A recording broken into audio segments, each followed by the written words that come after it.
Friends, welcome to our channel. So ఇవాళ అయితే మా అక్క ఎగ్ ఫ్రైడ్ రైస్ రెసిపీ చెప్తుంది. మీరు కూడా ట్రై చేయండి, చాలా బాగా వచ్చింది. నిన్న తిన్నాము, చాలా మళ్ళీ నేను చేయమన్నా ఆ రెసిపీ మీతో షేర్ చేసుకున్నా. సో ఫస్ట్ ఆయిల్ ఒక 2 టేబుల్ స్పూన్స్ వేసుకోవాలి.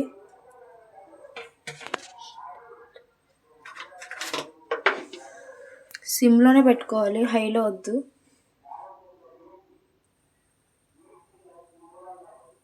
సో కొద్దిగా ఫస్ట్ మనం సిమ్లో పెట్టుకున్నాక తర్వాత కొద్దిగా హైలో పెట్టుకోండి. హీట్ అవ్వాలి ఫస్ట్.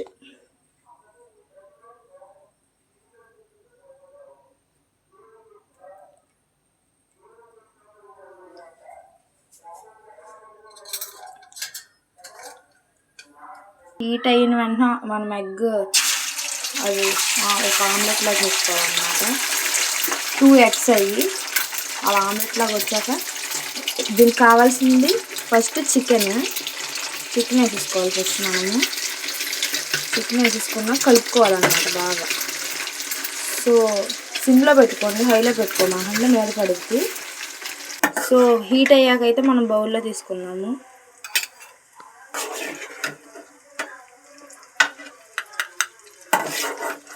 మళ్ళీ ఒక టేబుల్ స్పూన్ ఆయిల్ వేయండి. అయిపోయాక ఉల్లిపాయలు వేసేయండి. ఫస్ట్ జాగ్రత్తగా ఉండాలి, ఫస్ట్ ఉల్లిపాయలు వేసేయండి. ఉల్లిపాయలు వేసేసాక పచ్చిమిర్చి కూడా వేసేయండి. తర్వాత కొద్దిగా ఫ్రై చేసుకో జీలకర్ర వేసి బాగా ఫ్రై చేసుకోండి. సో ఫ్రై చేసాక అల్లం వెల్లుల్లి వేసుకోండి, కొద్దిగా వేసి బాగా మిక్స్ చేయండి. సో మీ దగ్గర ఉంటే క్యాప్సికమ్, క్యారెట్ కూడా వేసుకోవచ్చు. సో అల్లం వెల్లుల్లి పేస్ట్ ఫ్రై చేసేసాక మీరు ఇద్దరు సరిపోయినంత వేసుకున్నాను నేను. మీకు ఎంతమంది సరిపోతే అంతమంది వేసుకోవచ్చు రైస్.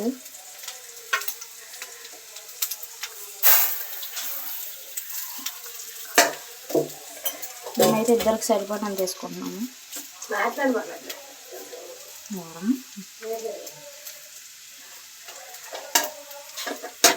సో బాగా కలపండి, మిక్స్ చేయండి.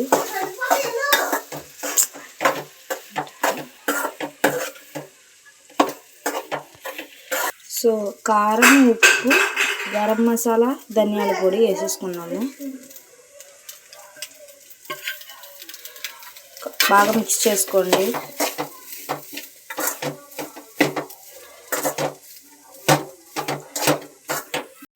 సో వితౌట్ సాసులు ఏమీ వేయకుండా చేస్తున్నామండి ఫ్రైడ్ రైస్. ఇంట్లో హోమ్ మేడ్గా హెల్దీ కూడా.